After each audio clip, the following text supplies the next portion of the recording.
बरोबर येत असेल तर कमेंट करा.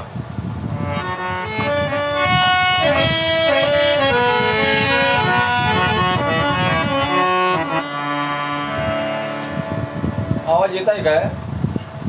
आवाज जर येत असेल तर कमेंट करा.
गुरु की निगाही मोक्ष है, मनोवाक्य ही है संपदा. सेवा माता नहीं वही आपदा. हर संकटों पर मात करने की शक्ति उसे कर्मों कभी जो आ गई आनंद ही. आज्ञा गुरु की मान कर हर काम करता जाएगा.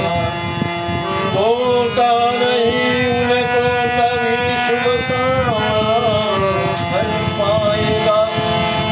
निर्मोही गुरु पाया गणता जन्म का साफल्य. पुरुषार्थ उनका क्या कहूँ वैशन शांति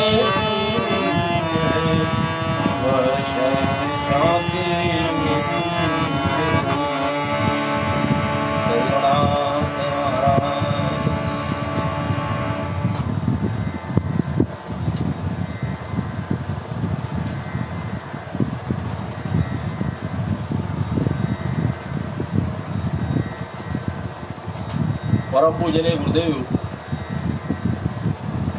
ब्रह्मलीन वंदनीय राष्ट्रसंत गुरुजी महाराज आणि आता या ऑनलाईन वरून प्रवचन ऐकणारा श्रोतेवृंद, मी तुम्हा सर्वांना नमस्कार करतो. जय गुरु.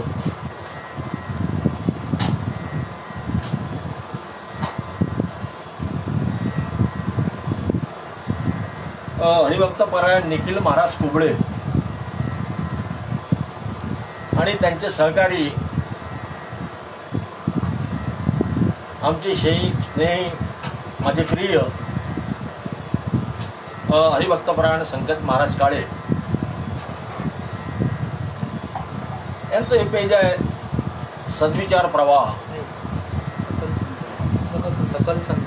सकल संत विचार. माफ करा, याच्या अगोदर त्या पेजवर माझं प्रवचन झाल्यामुळे ते माझ्या तोंडात आलं. सकल संत विचार.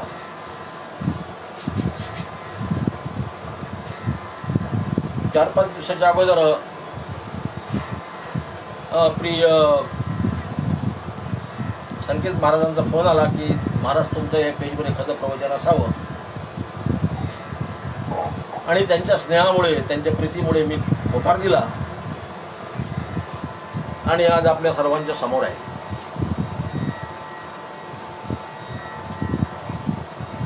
सकल संत विचार. मोठं सुंदर नाव आहे पेजचं.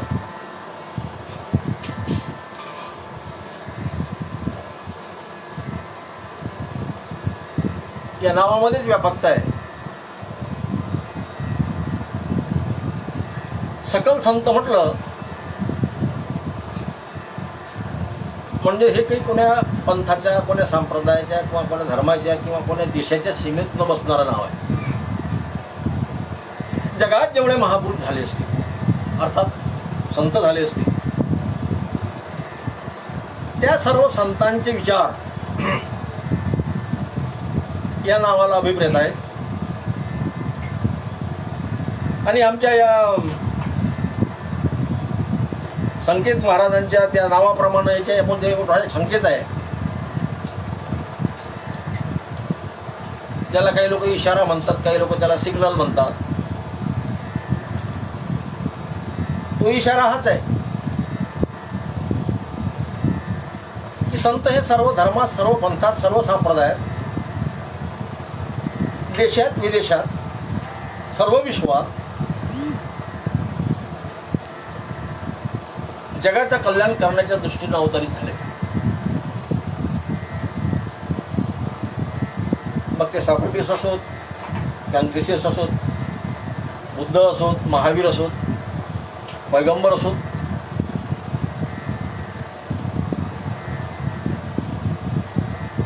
अशी व्यापकता या नावामध्ये आहे.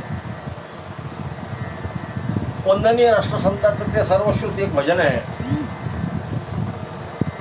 कि हर देश में तू, हर वेश में तू, तेरे नाम अनेक, तू एकही है. अशा प्रकारची व्यापकता या पेजच्या नावामध्ये मला दिसते आहे. आपलं जे आजचं चिंतन आहे ते संत आणि सुधारणावाद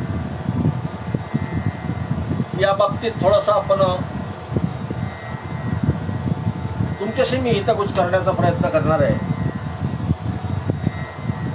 संताच्या पुढे वाद हा शब्द येत नाही, पण सुधारणेच्या पुढे वाद हा शब्द येतो. म्हणजे सुधारणा सुद्धा एक वादाचा विषय आहे हे यावरून सिद्ध होतं. संताच्या बद्दल वादच नाही, पण सुधारण्याच्या बद्दल मात्र वाद आहे.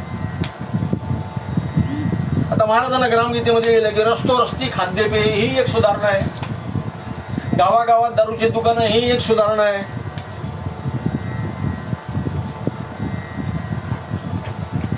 शिक्षक शाळेमध्ये चित्रपट कादंबऱ्या शिकवतात, ग्रामगीतेमध्ये लिहिलं महाराजांना, मग हेही एक सुधारणा म्हणावी लागेल. पण ह्या सर्व सुधारणा कुचकामी आहे. सुधारणा त्याचं नाव आहे की जे आपल्याजवळ आहे ते त्याच्यापेक्षा आपल्याला अधिक चांगलं कसं करता येईल, आहे त्यापेक्षाही सुंदर आम्हाला कसं करता येईल, ही एक सुधारणा झाली. दुसरा सुधारणेचा एक भाग असा आहे की जे बिघडलं ते कसं आम्हाला दुरुस्त करता येईल. आता आजची आमची एकंदरीत आम्ही जर स्थिती पाहिली समाजाची, देशाची, नवे नवे विश्वाची, तर आहे त्यापेक्षा चांगलं करण्यापेक्षा बिघडलेलं दुरुस्त करण्याचा आता हा टाइम आलाय. आम्ही एवढं काही बिघडवून ठेवलं आहे आणि हे बिघडवण्याचंही काही काम करणारी मंडळी आहे, बिघडवण्याचं, आणि काही काम मंडळी दुरुस्त करण्याचं काम करतात. आता सुधारणावादामध्ये पुन्हा मला एक याच्यामध्ये निश्चिती करून द्यायची आहे नावात की सुधारक हा सुधारक असेल तो 100% सुधारक असेल, पण तो संत असेलच याची गॅरंटी नाही, निश्चिती नाही. ते पुन्हा एका सुधारक हा सुधारक असेल, पण तो संत असेलच याची निश्चिती नाही. दुसरीकडून जर आपण बघितलं तर संत हे सुधारक असतातच ही निश्चिती आहे. संत जर सुधारक नसतील तर ते संत होऊच शकत नाही असं माझं स्वतःचं मत आहे. नुसते डोळे लावून बसले, नुसतं खाली मुंडकन वरते पाय केला, तपश्चर्या करून राहिले, त्यांना आम्ही संत म्हणतो, म्हणणं गैर नाही. पण ते कदाचित त्यांच्या स्वतःच्या जीवनापुरता काही विकास करतही असतील, करतात की नाही करतात हे त्यांना माहीत. पण समाजाचं उत्थान ह्या लोकांकडून होणे शक्य नाही.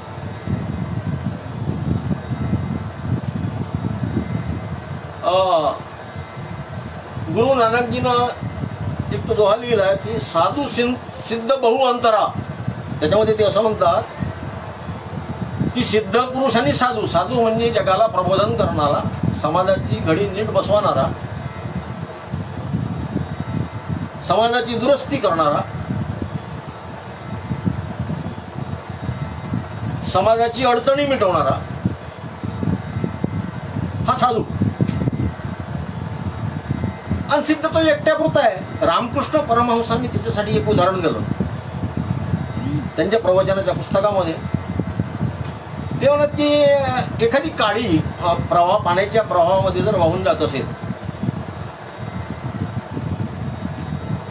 तर ती एखाद्या कावळ्याला या तीरावरून त्या तीरावर नेण्याची तिच्यामध्ये क्षमता असू शकते, पण ते एका कावळ्यापुरती झाली.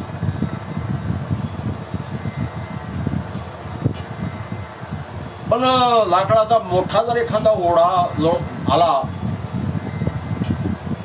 लाकूड मोठं, तर त्या लाकडावर बसून 5-50 लोक या तीरावर त्या तीरावर जाऊ शकतात. किंवा लाकडाची एखादी जर नाव असेल तर त्या नावेमध्ये 5-50 लोक पैल तीर गाठू शकतात. संत लोक जे आहेत हे नावेसारखे आहेत. नाव म्हणजे त्यांचा विचार. त्यांच्या नावेत बसणं म्हणजे त्यांचा विचार आम्ही आमच्या जीवनामध्ये आत्मसात करून त्याचा प्रयोग आमच्या जीवनामध्ये करणे.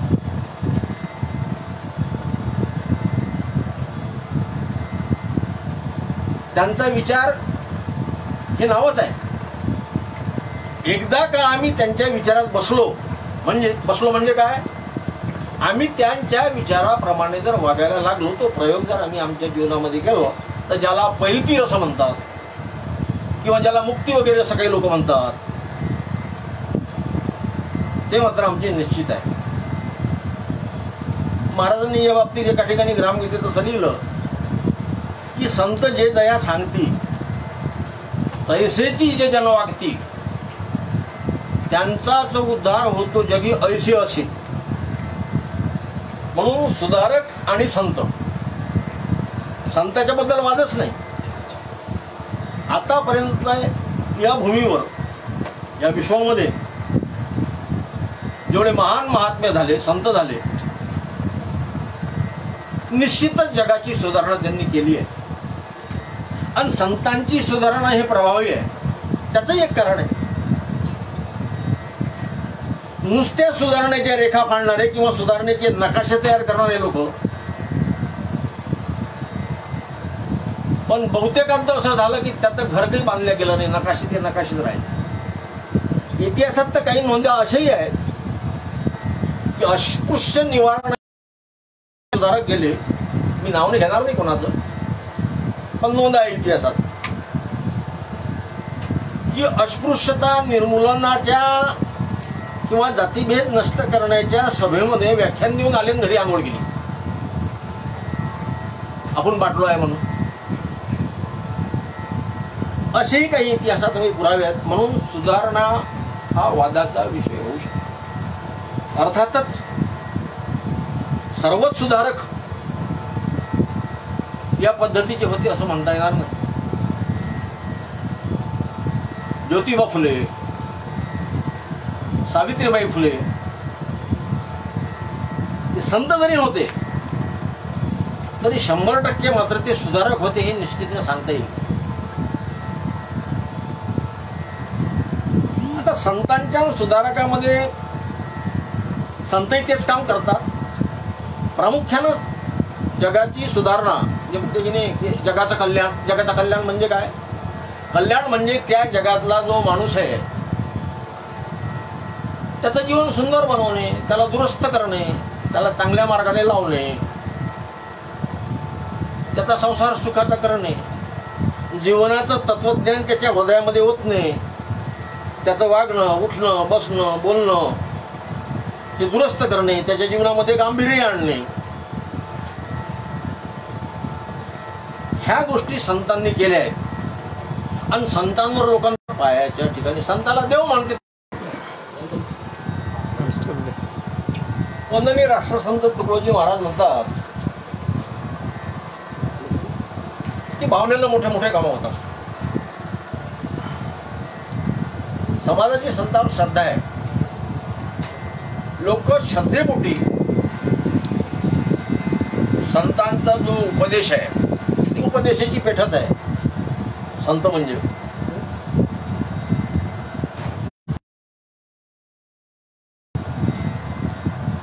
म्हणून संत, माझं म्हणणं हे आहे की संत सुधारणावादी, सुधारणा करणारे असतातच, त्यात काही वादच नाही. आता सकल संतांच्या बाबतीत जर विचार केला तर पहिल्यांदा मला माऊली ज्ञानेश्वर महाराज आठवतात. त्याचं कारणच आहे, झालं बघ झालं. तुम्ही म्हणाल ज्ञानेश्वर महाराजांना काय सुधारणा केली? सर्वात मोठी सुधारणा ज्ञानेश्वर महाराजांची ही आहे की त्यांनी संस्कृताचं जे ज्ञान होतं, जे आमच्यासाठी दुर्मिळ होतं, आम्ही त्याच्यापासून वंचित होतो, ते प्राकृतात आणून आम्हाला प्रदान केलं. म्हणजे आम्हाला कळलं की देव कसा आहे, देवाची उपासना कशी आहे, देवाची भक्ती कशा प्रकारे करावं लागते, भक्ती करताना आचरण कशा प्रकारचं ठेवावं लागते. माऊलींनी सर्वात मोठी सुधारणा, मी त्यांच्या जीवनातला सर्वात मोठा चमत्कार हाच समजतो की बहुजन समाज ज्या ज्ञानापासून वंचित होता, लांब होता, दूर होता, त्यांच्यासाठी ज्ञानाचे दालनं मोकळे करून दिले. ही दालनं मोकळे करत असताना त्यांना विरोधही सहन करावा लागला.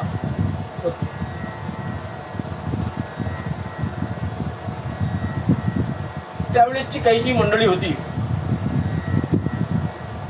माऊली ज्ञानेश्वर महाराजांना वाळीत टाकणारी, त्यांनी त्यांच्यावर आक्षेप सुद्धा घेतला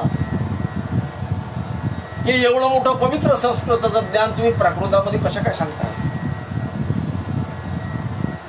पण त्यांनी त्या विरोधाला ना जुमानता असं म्हणा की जो काही रीतिरिवाज होता त्यावेळेचा, की संस्कृत भाषा हे देवानं केली व आणि बाकीच्या भाषा माणसानं केल्या, किंवा बाकीच्या भाषा पवित्र नाहीत, खरं ज्ञान संस्कृतामध्येच आहे. मग खरं ज्ञान संस्कृतामध्ये तर त्यांनी ते प्राकृतात आणलं. नाथांनी याही गोष्टीवर, नाथ महाराजांनी एका ठिकाणी मोठा बडीमार केलाय की संस्कृत भाषा काय देवी केली, प्राकृत काय भूते केली. प्राकृत भाषा काय भूताची, हा मुद्दा असा आहे की वस्तुस्थिती काय आहे हे समजून घेणे महत्वाचं आहे. आशय काय आहे हे समजून घेणे महत्वाचं. तो कोण्या भाषेत आहे हे महत्वाचं नाही, काय म्हणणं आहे हे कळलं म्हणजे झालं. मग ते हिंदीत असो, मराठीत असो, अजून कोण्या गुजरातीत असो, तमिळमध्ये असो, तेच ज्ञान जरा बहुजनांना वाटण्यासाठी, सर्वसामान्यांच्या पर्यंत पोहोचवण्यासाठी तर पहिली सुधारणा ज्ञानेश्वर माऊलीनं हे केली. आणि त्यांनी मंदिरापुरता देवही ठेवला नाही. मूर्तीपुरता आणि मंदिरापुरता देव ज्ञानेश्वर महाराजांना ठेवला नाही.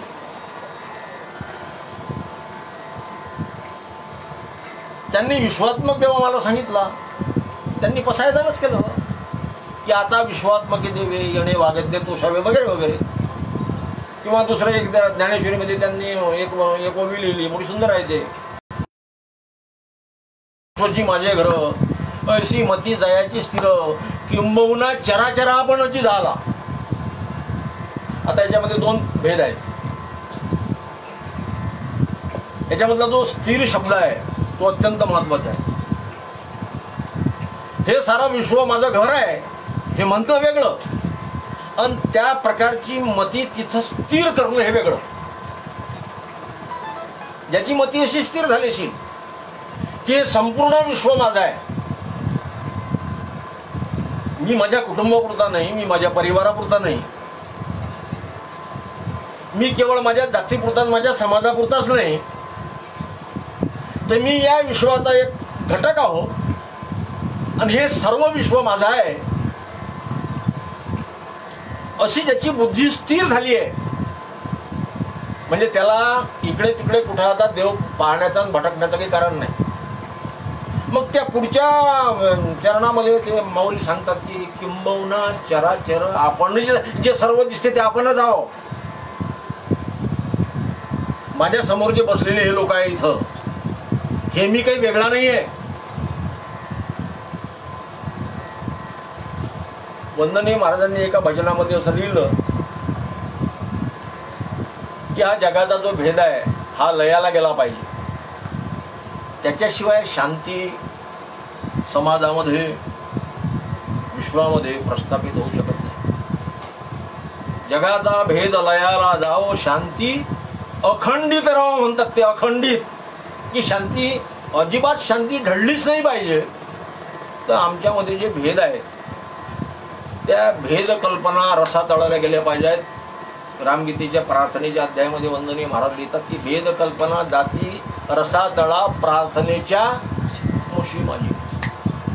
म्हणून वंदनीय महाराजांनी सामुदायिक प्रार्थना दिली. आता हा विश्वात्मक देव सांगत असताना त्याचा मग आता अनुभव कुठं घ्यायचा आम्ही? हे चंद्र सूर्य तारे पहाड किनारे नदी पाऊस ऊन वारा हे सारं आम्ही आमच्या डोळ्याला पाहतोय. अनपिंडी ते ब्रह्मांडी असं म्हणतात. याचा अनुभव मग कुठं घ्यायचा? तो अनुभव घ्यायसाठी माऊली ज्ञानेश्वर महाराजांनी सांगितलं की हृदया माझी मी रामो, मी तुमच्या हृदयात आहे असं भगवान सांगून राहिले अर्जुनाले. हृदय माझं स्थान आहे. भक्ताचं हृदय हे माझा निवास करण्याचं स्थान आहे. अलीकडे पलीकडे कुठे पाहू नका, इकडे तिकडे भटकू नका. मी क्षीरसागर होता तर कुठे जा तुम्ही क्षीरसागर पाहिले? मी वैकुंठात आहो असं तुम्ही काही लोकांनी तुम्हाला सांग. वैकुंठात कुठं कोण्या एसटीनं जाल तुम्ही, कोण्या रेल्वेने जाल वैकुंठात पाहिले? त्या क्षीरसागर जागात कोणतं जहाज कोणती नाव न्या कुठून पोहत पोहत जाल का तुम्ही? ते सारं सारं तुमच्या हृदयात आहे. पण त्याच्यासाठी तुमचं हृदय तुम्हाला पवित्र करण्याची गरज आहे. म्हणून हृदया माझी मी रामो आणि असता सर्व सुखाचा आरामो म्हणतात. तुम्ही तुमच्या हृदयामध्ये जर मला शोधलं तर तुम्ही सर्व सुखाचे धनी व्हाल.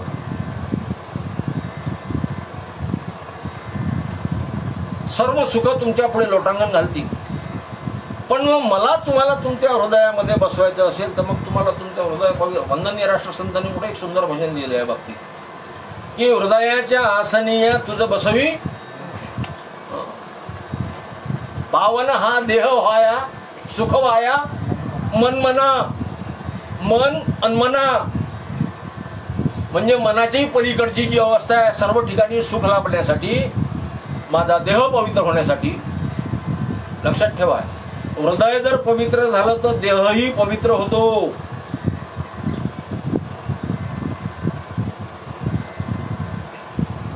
माऊली ज्ञानेश्वर महाराजांनी एका ठिकाणी लिहिलं की मनपण मुदल जाय.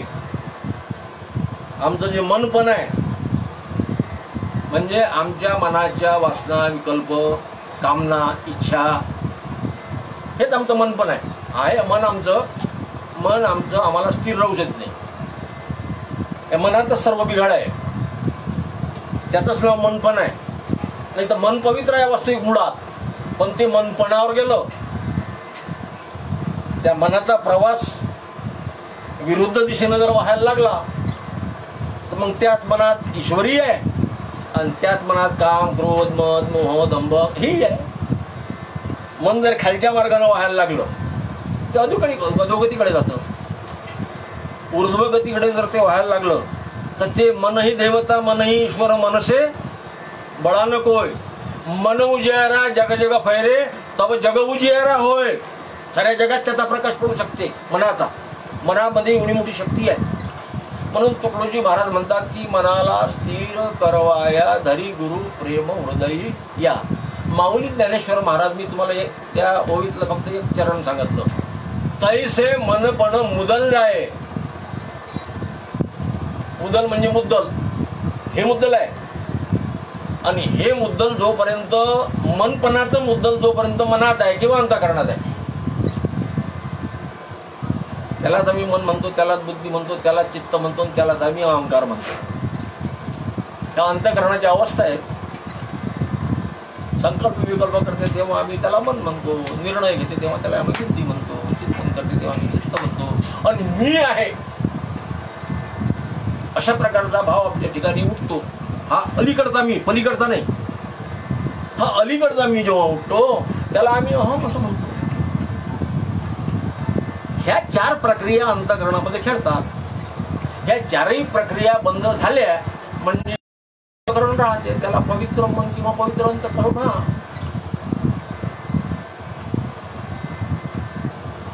मग माऊली ज्ञानेश्वर महाराज जसं म्हणतात, सुधारणा पहा अध्यात्माती कशी आहे की तुम्ही इकडे तिकडे भटकू नका. इकडे तिकडे कशाला भटकता? तुमच्या हृदयात मी आहे ना. मग तुमच्या हृदयात घरीच मी तुमच्या हृदयात जर आहे तर मग तुम्हाला इकडे तिकडे भटकण्याचं काय कारण आहे? ते बोलले ना की तैसा हृदयामध्ये मी रामू असता सर्व चुकाता कामू. पण आपलं कसं आहे त्याच्या पुढे लिहितात ते. आपलं कसं आहे की भ्रांताशी कामू विषयावरी आम्ही भ्रांत झालेले लोक आहोत. भ्रांत आहोत आम्ही, भ्रमात आहोत. म्हणून ब्रह्म आमच्यापासून दूर आहे. ब्रह्म आलो त्याला संशय असं सुद्धा म्हणतात. आमच्या मनात नाना तऱ्हेचे संशय आहेत, नाना तऱ्हेचे भ्रम आहेत. त्या भ्रमातून निघण्यासाठी माऊली सांगतात की तैसे मनपण मुलाल जाय अहम भावाधिक्य आहे. हे मन पण जर गेलं तर मग कशाचा अहम आहे, कशाचा काम आहे, कशाचा क्रोध आहे? मन पण मनामुळेच निर्माण होते ना. हे व्याज आहे त्या मुद्द्यालावरचं. जसा एखादा सावकार आहे आणि सावकार व्याजानं पैसे देतो. मग हा पैसे घेणारा व्याज भरत राहतो. मुद्दल तसंच कायम असते. तो म्हणते की आजोबानं व्याज कर्ज घेतलं होतं, तुझ्या बापाने व्याज भरलं, आजोबाने व्याज भरलं. तू सावकाराचं प्रेम कशावर? सावकाराचं प्रेम व्याजावर आहे, मुद्दलावर नाही. लक्षात ठेवा. मुद्दल जर फेडलं तर गिऱ्हाईक चाललं जाते. तर मनामध्ये चढणारं हे जे षडरिपू आहे हे त्याच्यावरचं व्याज आहे, मनपणावरचं. म्हणून ते म्हणतात अहम भावाधिक्य आहे. मन परतर गेलं तर मग कायचं अहम आला. आणि मी जे तुमच्याशी बोललो की शरीर सुद्धा पवित्र होते, तर माऊली 3ऱ्या चरणामध्ये असं म्हणतात की तैसे मनपण मुदल जाय मग अहम. म्हणून शरीरेची ब्रह्म होय, शरीरेची ब्रह्म होय अनुभवितो. म्हणून वंदनीय महाराज म्हणतात की अनुभवी यांचे अनुभव घ्या ना. अनुभव ही फार मोठी गोष्ट आहे. अनुभूती ही फार मोठी. शरीर सुद्धा ब्रह्म आहे. आम्ही म्हणतो की माऊली ज्ञानेश्वर महाराज तुकडोजी बाबाचं गाडगे बाबाचं शरीर ब्रह्म, त्याच्या अंगावरचे केस ब्रह्म होते. बोला काय म्हणणं आहे? ब्रह्म म्हणजे काय आहे? काय हे कोणा पहाडात आहे, कोणा पुस्तकात आहे, काय आहे? ती एक अनुभूती आहे, देवत्वाची अनुभूती आहे. प्रार्थनेत आम्ही रोज म्हणतो की गाते आहे प्रभू नाम पर प्रभू तत्व पाने केले. म्हणजे काय? प्रभू तत्व म्हणजे प्रसाद. काय प्रार्थनेतला प्रसाद होय का तो? पेटी तबला आहे का तो? आम्ही जे प्रार्थनेत रोज जी प्रार्थना करतो त्याच्या आम्ही हे गात राहू. वंदनीय महाराज आम्ही गात राहू, गात आलो, गात राहू शेवटच्या क्षणापर्यंत ही प्रार्थना करू. कशासाठी? पेटी तबला वाजवण्यासाठी काय? भाषण देण्यासाठी काय? नाही. वंदनीय महाराजांना जे आम्हाला तत्व सांगितलं, गुरुदेव तत्व, ईश्वरी तत्व, परब्रह्म तत्व, त्याला देवत्व आम्ही असं म्हणतो. ते आपल्या अंगी आलं पाहिजे, आपल्या जीवनात उतरलं पाहिजे. माणसाचा देव होते हे तुकडोजी बाबा सांगतात, माऊली ज्ञानेश्वर महाराज सांगतात, गाडगे बाबा सांगतात, तुकाराम महाराजांनी तेच सांगितलं की देव पाहण्याचे गेलो, देव होऊनिया गेलो. आता काही लोक म्हणतात तुम्ही तुकडोजी महाराजांनी देव म्हणता, तुम्ही त्याला देव करता काय, तुम्ही त्याची पूजा करता काय, असंही काही लोकांचं आहे. आमचं म्हणणं त्याला हे आहे की तुम्ही म्हणतात तुकडोजी महाराजांनी देव नका म्हणू किंवा तुकडोजी महाराजांची पूजा नका करू. काम तर तुकडोजी महाराजांचं करावंच लागेल. पण आक्षेप काही लोकांचा असा आहे की तुम्ही तुकडोजी महाराजांनी देव करता काय, मग तुम्ही देव पाहिला काय, तुम्ही देव पाहिला असेल तर तुकडोजी महाराज देव म्हणू नका. ज्यांना देव पाहिला असेल किंवा ईश्वरीय अनुभूती ज्यांना घेतली असेल त्यांना तुकडोजी महाराजांनी देव नाही म्हटलं तरी चालेल. आम्ही तुकडोजी महाराजांनीच फक्त पाहिलं, देव आम्ही पाहिला नाही. मी स्वतः पाहिलाय महाराजांना 4 वेळा. त्यांच्या कीर्तनाचा, त्यांच्या भजनाचा, त्यांच्या भाषणाचा आस्वाद घेतलाय, दर्शन घेतलंय. वयाच्या 19व्या वर्षी मी श्रीतल वंदनीय महाराजांच्या पहिला पुण्यतिथीचा कार्यक्रम आमच्या गावामध्ये आदरणीय रामदासजी गावंडे यांनी ठेवला आणि पहिल्यांदा त्या कार्यक्रमामध्ये मी बोललो. तिथून मी सुरू झालो आणि त्या मंडळात मी भरती झालो. अजून ते काम चालू आहे. 1969 साली, आता 2020 चालू आहे.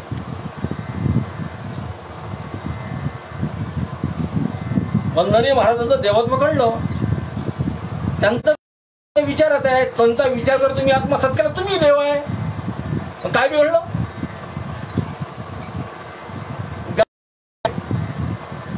प्रभू नाम पर प्रभू तत्व पाने के लिए आम्ही जे म्हणतो की हम हो पुजारी तत्व के पुजारी अभि त्याचे असलं पाहिजे. ते ईश्वरीय जे तत्व आहे म्हणजे देवत्व, देवाचे जे गुण आहेत, देवत्वाचे जे गुण आहेत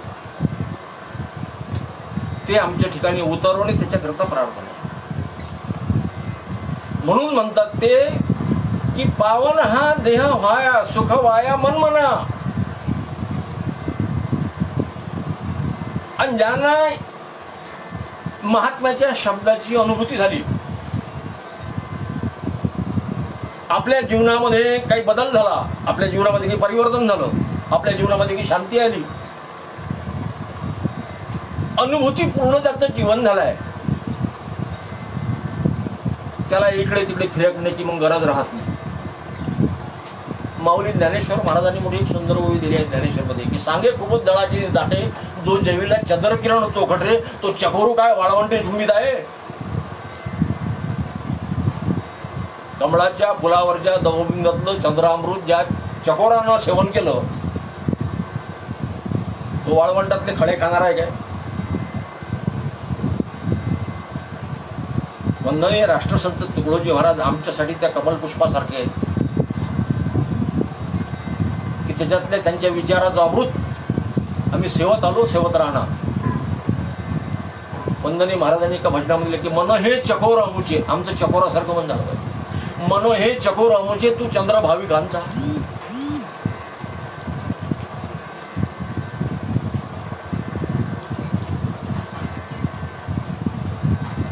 माऊली ज्ञानेश्वर महाराजांचं चरित्र फार लांबलं काय, त्यांचं तत्वज्ञानी फार लांबलं काय. आता आपण थोडंसं तुकाराम महाराजांकडे जाऊया. माऊली ज्ञानेश्वर महाराजांना ज्या चौकटीत एक दार आहे, त्या दाराची चौकट आहे, त्या चौकटीतून बंदिस्त चौकटीतून बाहेर येण्यासाठी ती चौकट थोडीफार खिळखिळी करून टाकली. त्या काळामध्ये फार प्रतिकूल परिस्थिती होती. प्रतिकूल परिस्थितीमध्ये माऊलीचा अवतार झाला. सगळ्या विरोधाशी त्यांना लढा द्यावा लागला. एवढा विरोध असूनही त्यांना जगाच्या कल्याणासाठी जे करायचं होतं त्यांनी ते करूनच टाकले आणि ते आपल्यामध्ये निघूनही गेले, संजीवन समाधी. ते खिळखिळी केलेली चौकट तुकाराम महाराज अजिबात तोडूनच टाकली, ठिकाणा करून टाकला त्याचा. आमच्या महाराष्ट्रामध्ये तुकाराम महाराजांसारखा क्रांतिकारक संत असले वाङ्मयीन दृष्टी. आम्हाला जे चांदणं आधार लागेल होतं, म्हणजे जिकडे आमची डोळे झाक होती, आमच्या डोक्यामध्ये जो अंधार होता त्यांनी प्रकाश पाडून दिला. अजिबात कर्मकांडाला त्यांनी नाकारलं आणि प्रहार केले त्याच्यावरती. त्यांचा घाव मामूली नाही. त्यांनी आपला हातोडा वापरताना बरोबर कुठे किती कशी मूर्ती घडवता येईल समाजाची, हा प्रयोग तुकाराम महाराजांनी केला. अनेक अंधदुबळ्या भक्तीच्या गोष्टी तुकाराम महाराजांना बाजूला सारून दिल्या आणि शेवटी तर हेही बोलले, फार प्रखर शब्दात बोलले ती की देवळीचा देव मेला अंतरीचा जागवा रे. तुकडोजी बाबा म्हणतात की मंदिरात नाही दिसला सावळा मुरारी. तो कुठं दिसला वंदनीय महाराजांना? ते म्हणतात विद्वानिक पुराणिक पंडित हे काम सोपं नाहीत करत, जे सोपं असेल ते कठीण करतात. आणि संतांची भूमिका सुधारण्यासाठी आवश्यक कोणती गोष्ट आहे की जे कठीणातलं कठीण असेल ते समाजापुढे सोपं करून सांगण्याचं काम संत महात्मे करत असतात. ते म्हणतात शेतावरती मजूर जातो जातो त्यांच्या सवे भाकर भाजी खाऊन राजी गात असे ओढवे. जात पात ही कधी न पुसवी मोहित प्रेमावरी. देवाच्या दरबारात जातीचा पातीचा वर्णाचा कुठं संबंध आहे? हे कोणी केलं? आता काही लोक म्हणतात हे देवानं केलं, तर मला तर असं की त्याच्या डोक्यात फुलंदार आहे अजून.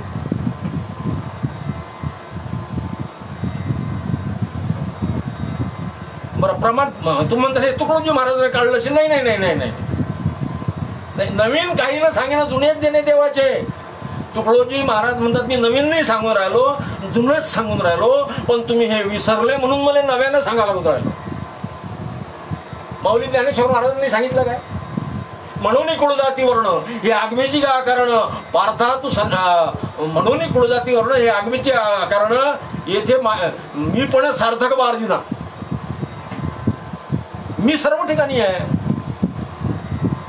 एक खळा सवाल तुकडोजी महाराजांना केला. ईश्वर सर्व ठाई व्यापला, तो नाही पंथी विभागला, मग उन्हे अधिक कुणाला का म्हणावे? हा लहान आहे तो मोठा आहे. हे लहान मोठा हा जो भेदभाव आहे, नीच भेदभाव आहे. हा खालच्या जातीचा आहे, तो वरच्या जातीचा आहे. हा हा हा हा या वर्णाचा आहे, त्या वर्णाचा आहे. हा अस्पृश्य आहे, तो स्पृश्य आहे. हे कोणी केलं? तुकडोजी महाराज म्हणतात अस्पृश्यता समूळ नष्ट हो जगातून. त्याच्याशिवाय सौंदर्य रमो घरघराचा स्वर्गीय परी या घराघरातला स्वर्ग त्याच्याशिवाय होणार नाही. ही नष्ट होऊ दे विपत्ती भीती बोहरी. बोहरी म्हणजे काय? बोहरी म्हणजे काय? बुवारी. वंदनीय महाराजांचे काही काही शब्द लक्षात येत नाही. हा बुवारेपणा आहे. आणि उद्योगी तरुण वीर शीलवान दिसू दे म्हणून आमचं शील कायम करण्याच्या दृष्टीने तुकाराम महाराजांचा प्रयत्न जबरदस्त आहे. अनेक कर्मकांड क्रियाकर्म याच्यावरती त्यांनी असोडले. आपण गाथ्याचा जर अभ्यास केला, गाथ्यामध्ये जर शोधलं तर लागेल तेवढे तुकाराम महाराजांच्या गाथ्यामध्ये त्याचे प्रमाण आहेत. पण आमची कीर्तनकार मंडळी ते अभंगेच नाहीत कीर्तनाला. मोठं दुर्दैव आहे. मी थोडा स्पष्ट बोलणारा माणूस आहे. यानंतर मी थोडासा आता हा ज्ञानेश्वर माऊलीनंतर तुकाराम माऊलीनंतर तिकडे उत्तर प्रदेशामध्ये आमचे कबीर महाराज झाले. फार क्रांती केली त्यांनी विचाराची. ते काशीत एका मुसलमान जुलयाला सापडले नदीच्या किनारी. जुला म्हणजे आपल्याकडे त्याला विणकर म्हणतात, विणकर, कपडे विणणारा. आणि त्यांनी त्यांना वागवलं. पण त्यांच्या मनामध्ये प्रभू भक्तीची तळमळ होती. आणि कुठून तरी आपल्याला ज्ञानाची तळमळ होती. हे जगातलं पाहून सारा थांबा त्या काशीमध्ये त्या पंडित लोकांचं, त्या पुरोहित लोकांचा तो आचार विचार पाहून तिथले पुरोहित लोक त्या चिंतामणी नावाची एक वेश्या होती. त्या वेश्याकडे जाताना तो कबीर महाराजांनी बघितलं हे तर मंदिरात असतात, हे इकडे कसं काय आले? हा सगळा भ्रष्टाचार पाहून त्याच्या मनामध्ये एक तळमळ सगळे देव आहे तरी कसा मग? हे देवाला दिसत नाही काय? म्हणून त्यांच्या जीवाच्या ठिकाणी साधारण तारुण्यामध्ये आल्यानंतर 13-14 वर्षाचं त्यांचं वय होतं. म्हणजे तारुण्यामध्ये पदार्पण त्यांनी केलं होतं. आणि ही तगमग, ही तळमळ त्यांच्या हळवळ करायला लागली. ते अनेक लोकांकडे गेले. पण एक मुसलमानाचा पोरगा म्हणून त्यांना शिष्य स्वीकारण्यास कोणी तयार नव्हतं.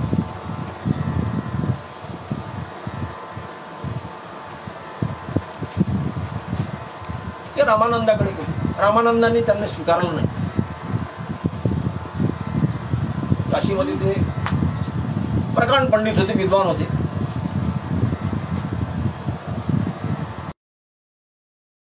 पण यांनी ठाण मांडलं की गुरु मी यांनाच करणार आहे. मग सकाळी रामानंद त्या गंगेवरती स्नान करण्याकरता रोज सकाळी 4 वाजता जात. यांना माहीत होतं. एक दिवस अंधारात एका पायरीवर हे आडवे पडले आणि त्या रामानंद स्वामीचा एक पाय यांच्या पाठीवरती पडला. तर त्यांच्या लक्षात आलं रामानंदाच्या की कोणातरी पुरुषाला बरोबर माझा पाय पडलाय. तर हे राम म्हणजे मोठं वाईट झालं बुवा, मी लात मारली कोणाला तरी. कबीर बाजूला झाले, ते स्नानाकरता निघून गेले. बस एवढाच संबंध सुरुवातला. त्यांनी ते राम नाम जो शब्द आहे ते स्वीकारलं. त्याने माहीत नाही राम कोणता आहे, कबीराला माहीत नाही, ते माहीत नव्हते. पण हे नाम परब्रह्मवाचक आहे, ज्याला आम्ही अल्लाह, ईश्वर असं वगैरे वगैरे जे म्हणतो ना, निर्गुण निराकार. निर्गुण निराकार हे कोणत्यातरी परमेश्वराचं नाव आहे. आणि तो शब्द त्यांनी स्वीकारला आणि ते नाम त्यांनी स्वीकारलं. त्यांनी गुरु म्हणलं. उपदेश त्यांनी केला नाही. उलट रामानंद स्वामी कर्मकांडी ब्राह्मण होते, म्हणजे कबीराच्या अगदी विरोधात. तरी पण त्यांना गुरु पाहिजे होता. गुरु ही एक श्रद्धा आहे. गुरु म्हणजे व्यक्तिनिष्ठता नाही आहे. गुरु म्हणजे गुरुचं शरीर नाही आहे. गुरु म्हणजे गुरु या श्रद्धेची अनुभूती आहे की या जगात जे जे काही अनंत आणि उदात्त असेल ते सर्व माझं गुरुच आहे, ते माझ्याकडे आलं पाहिजे. हे वेदाचंच वचन आहे की जगामध्ये जे जे अनंत आणि उदात्त असेल ते आपल्याकडे येऊ द्या. स्वामी विवेकानंद हे वचन नेहमी सांगत.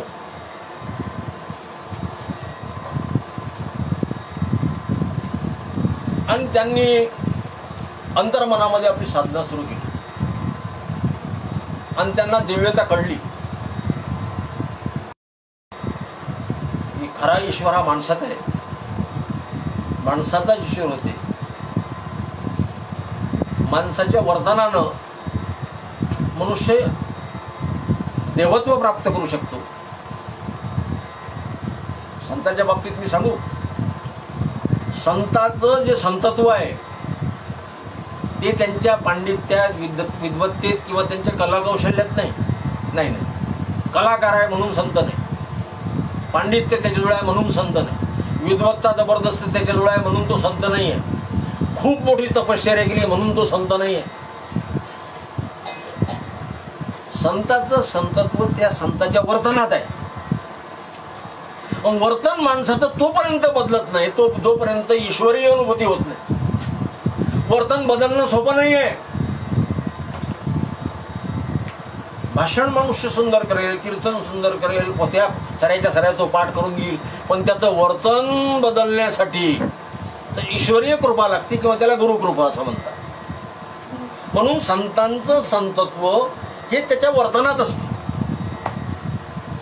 कबीरांनी ते वर्तन केलं आणि त्या काशीमध्ये असलेल्या ज्या अंधश्रद्धा होत्या त्याच्यावर त्यांनी प्रहार सुरू केले. ते एकट्या हिंदूवरच नाही केले, त्यांनी मुसलमानावरही केले. कि वो कल्ला करणारे मुसलमान ते सांगा मुंगी के पैर पे घुघरू बसता वो भी अल्लाह सुनता है म्हणते. तू कोण एवढ्या जोराजोरानं बोंबलून राहिला? अंतकरणात काही साधना करशील की नाही? हिंदू मुसलमान दोन्ही समाजावर त्यांनी प्रहार केले. कारण त्यांचं बालपणच मुसलमानाच्या घरी वाढले ते.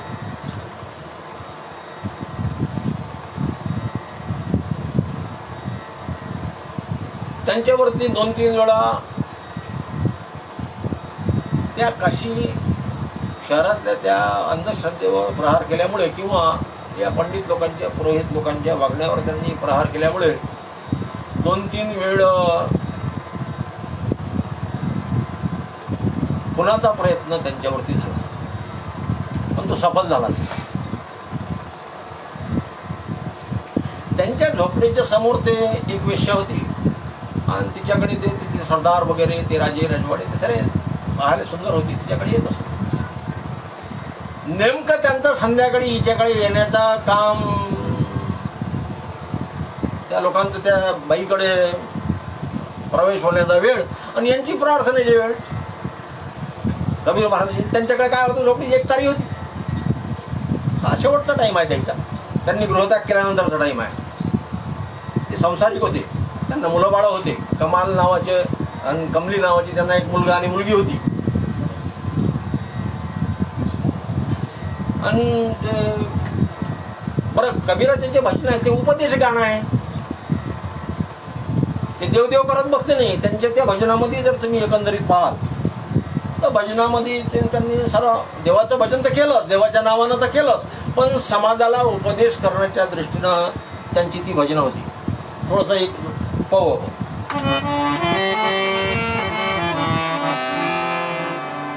अब तुम तब सुने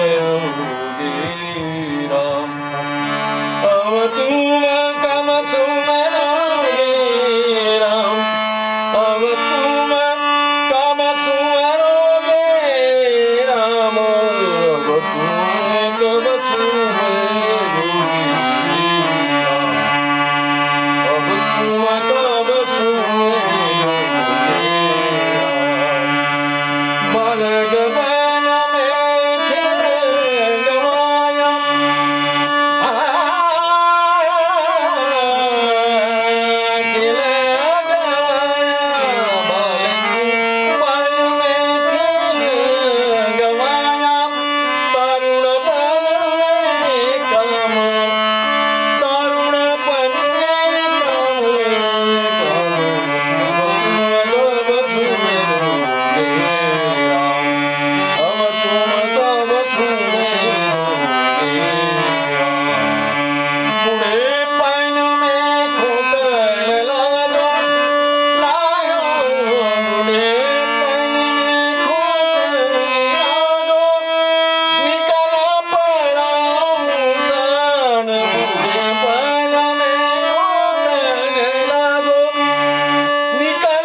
तुमच्या हृदयातला राम तुम्ही कधी बघणार? तुम्हीच देव आहे हे तुम्ही कधी शोधणार? वंदनीय महाराज म्हणतात, तो अब तो समजले है तू खास ईश्वर. निकारच लावून द्याला महाराजांनी. अब तो समजले तू है खास ईश्वर, न तू देह है ना मन बुद्धि जळकर. कहे दास टुकड्या तेरी तो जहां है, भले आदमी तू किधर जा रहा है, खुद को भुला और खुदा गा रहा है.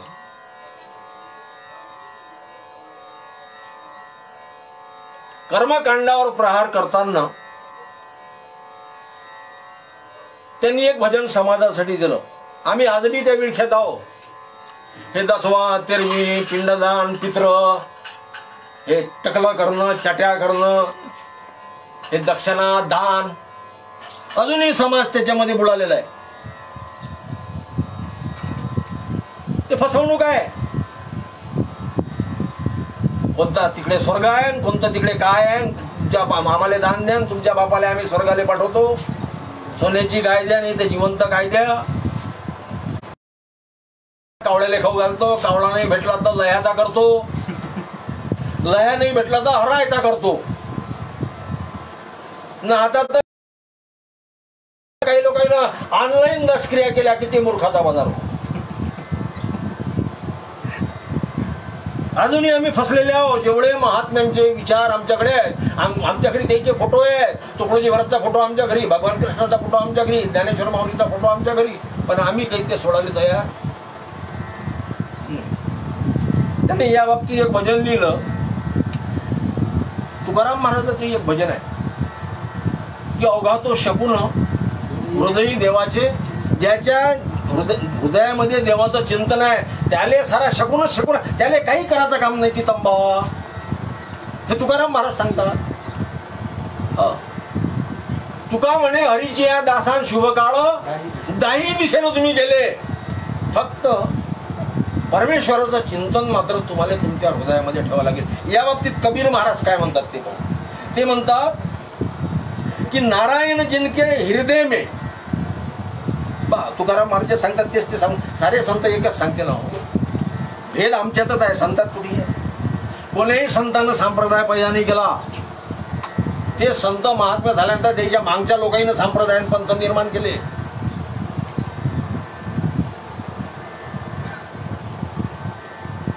ते म्हणतात नारायण जिनके हृदय में जो कछु कर्म करे ना करे. तुम्ही ते क्रियाकर्म ते कर्मकांड केलं काय नाही केलं काय त्यांना काही फरक पडत नाही, पण तुमच्या हृदयामध्ये नारायण असू द्या. नारायणाचं म्हणजे भगवंताचं गुरुदेवाचं चिंतन तुमच्या हृदयामध्ये असू द्या. त्याच्यासाठी त्यांनी 2 दृष्टांत दिले. ते म्हणतात नाव लगी जिनकी जन्म आहे, ज्याची नावच तिराला लागून राहिली, पतवार ज्याची व्यवस्थित चालून राहिली. बाय परमेश्वराचं नाव आणि सदचिंतन ह्या 2 पतवार आहेत. नाव मुखात असलं पाहिजे, आमचं कर्मही चांगलं असलं, हे 2 पतवार आहेत. कर्म चांगलं असलं पाहिजे. ईश्वराचं नाव गाडगे बाबा म्हणत की दिवसभर करे राम रामन करे ना एकही काम, वो एक चांडाळ. काय म्हणते, दिवसभर करे काम राम रामन करे ना एकही काम, तो एक चांडाळ. आणि दिवसभर करे काम कामन एकही वेळ न म्हणे राम, तोही एक चांडाळ. म्हणून परमेश्वराचं नाव आणि सत्कर्म, सद्विचार, ह्या 2 पतवार आहेत. ह्या 2 पतवार ज्याच्या जवळ आहेत, नाव ज्याला तुम्ही मोक्ष मोक्ष म्हणतात त्याची नाव पार लागली म्हणून समजा. म्हणून ते कबीर महाराज त्या भजनामध्ये असं म्हणतात की नाव लगी जिनकी जल अंदर बाहू से तीर तरे ना. त्याला पोहून जायचं काय काम आहे, नावीत बसणं, संतांच्या विचाराच्या नावीत बसणं. काय टोले घेऊन राहिला. नाव लगी जिनकी घर जल माही वो बाहू से तीर तरे ना तरे रे. हा एक दृष्टांत दिला.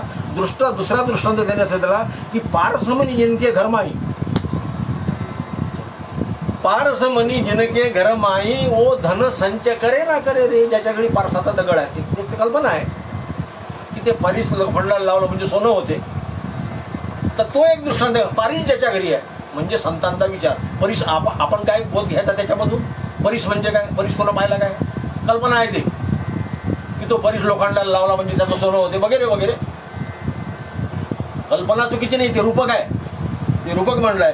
संत विचार म्हणजे परीस आहे.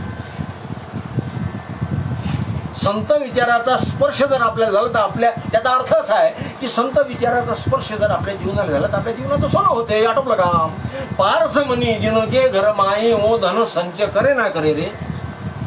आणि ते काशीमध्ये मेला म्हणजे तो काय मुक्त होते, निकडल्या तीरावर मेला म्हणजे तो नरकाले जाते, अशी त्या ब्राह्मणांनी ते फैलवली होती. आजही आहे मला वाटते. आजही लोक काही त्याची धूमधाम करतात जायची. आजही धूमधाम करतात जायची. ते भ्रमित केलं आहे लोकांना की काशीत मेला तर मुक्त होते, काशीच्या इकडे मेला तर तो मुक्त नाही. म्हणजे त्यांना इकडे आयुष्यभर किती पापा केल्यानंतर ती जाऊन मेला म्हणजे झाला मुक्त.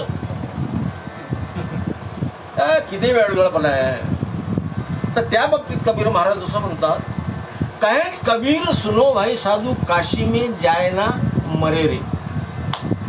एक मगर नावाचं गाव आहे काशीच्या अलीकडून, त्याच्यामध्ये निवास होता कबीर महाराजाचा.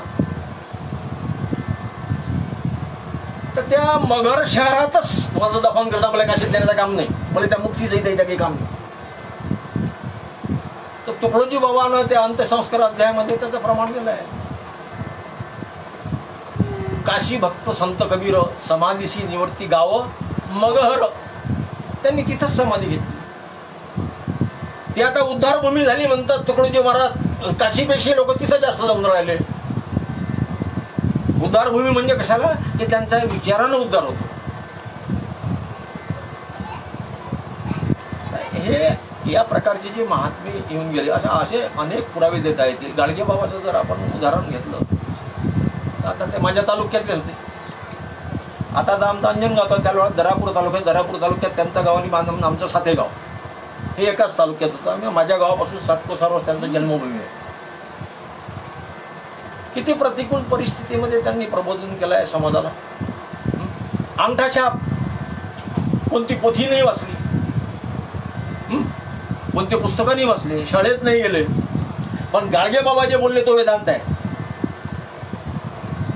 त्यांनी खरा देव, खरी सेवा, खरं जीवन आणि कडाळून प्रहार केले.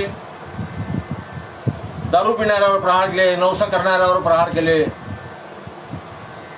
वयाच्या 22व्या वर्षी घर सोडलं महाराज. 2 लेकरं असताना. सखूबाई त्याच्या आईचं नाव. त्याचे वडील जेव्हा वारले, ते परीट समाजामध्ये बकरा कापण्याची म्हणजे तेरवीमध्ये कंदुरी करण्याची एक प्रथा आहे. तिथून क्रांती सुरू झाली गाडगे बाबाची. बदलाव, सुधारणा काय म्हणतात. आपल्या घरापासून सुधारणा करायला लागते ना भाऊसाहेब. लोक ध्यान करून सांगून काय करतात.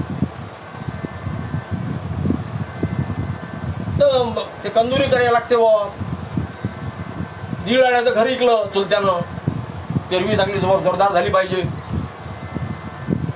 आणि बाबाचं वय त्यावेळेला फक्त 8 वर्षाचं होतं. तसं को व्हायले बाबा म्हणाले की माय हा बोकडा कायसाठी आणला हो. म्हणे बाबा आता ते बाबाची 13वी आहे, उद्या आता कंदुरी करायला लागेल, आपला सारा समाज येईल. म्हणे मा हा बोकडा कापल्यानं मा बापाचं काय भलभूर होणार आहे. बाप तर गेला हो मला. नाही म्हणे बाबा त्याला स्वर्ग भेटणार आहे बोकडा कापल्यानं. गाडगे बाबा रडायला लागले. आईले म्हणत आई मला कापणं त्याकडे मी उतरतो ना. चुलत्याला नाही ऐकलं हो. गाडगे बाबाच्या देखता समोर डोळ्याच्या समोर तो बकरा तिथं कापला आणि ते रक्त त्या बकऱ्याचं गाडगे बाबाच्या नजरेमध्ये भरलं. 16, 17, 18 वर्षाचे असताना मामाच्या जमिनीसाठी झगडा झाला. चिडके पाटलानं जमीन मिळकूट केली होती. मामाच्या घरी होते. बाप वारल्यानंतर चिडके पाटलाला पैलवान आणले. ते पैलवान झोडले गाडगे बाबानं. अमरावतीवरून चैना घेऊन आले. 4-5 पैलवान लोक आणले होते. तो घाट बसला. 34 एकर शेतीमधली 7 एकर शेती गाडगे बाबाच्या मामाने दिली. लग्न झालं कुलताबाईशी.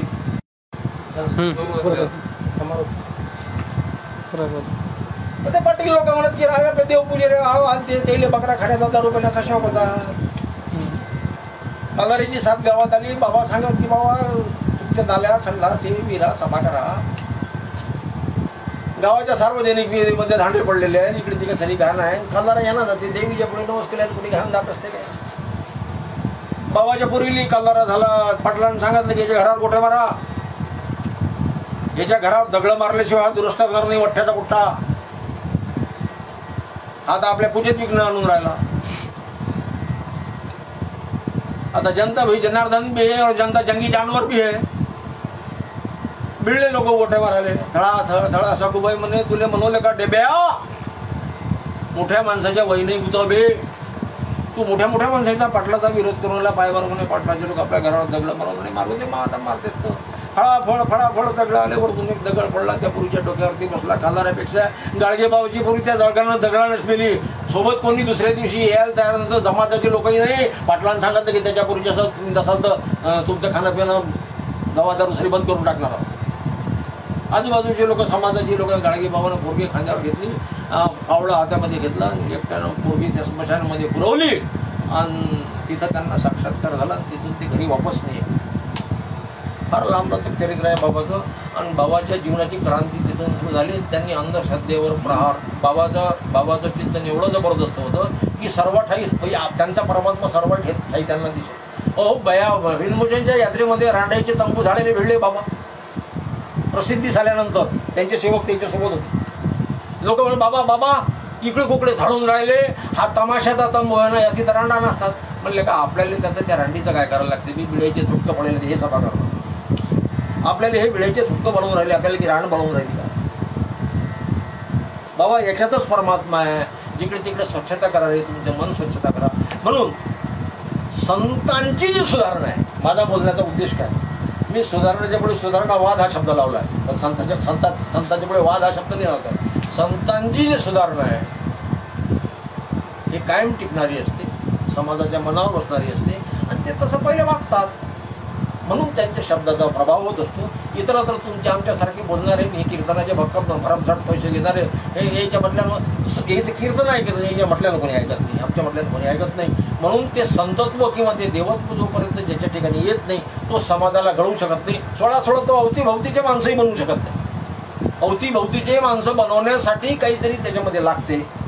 मी पहिलेच बोललो की संतांचं संतत्व हे विद्वत्तेत पांडित्यात नसून ते त्याच्या वर्तनात आहे. म्हणून वंदनीय राष्ट्रसंतांच्या सांगल्याप्रमाणे आता हे 2-3 वेळा याच्यात लाईन गेली, हे बंद पडलं वगैरे वगैरे, हे तुमच्याही लक्षात आलं असेल. आज बरेचसे अडथळे याच्यामध्ये आले आहेत. मी आता थोडं संपवून घेतो, वेळही झाला असेल. तर आपल्याला एकच याच्यामधून आजच्या याच्यातून की सुधारणा जर करायची असेल तर तुम्हाला काही सुधरवायचं असेल जगाला तर तुम्हाला पहिले संत व्हावं लागेल. तसं तुमचं कोणी ऐकणार. एरवी पैशाची मिळतील भराभर देते भाषण तुकडोजी महाराज लिहिलं ते बराबर पैशाचे 3 भेटतात म्हणतात ते भाषण देणारे. एरवी पैशाचे मिळतील भराभर देते भाषण यायचं कोणी ऐकत नाही.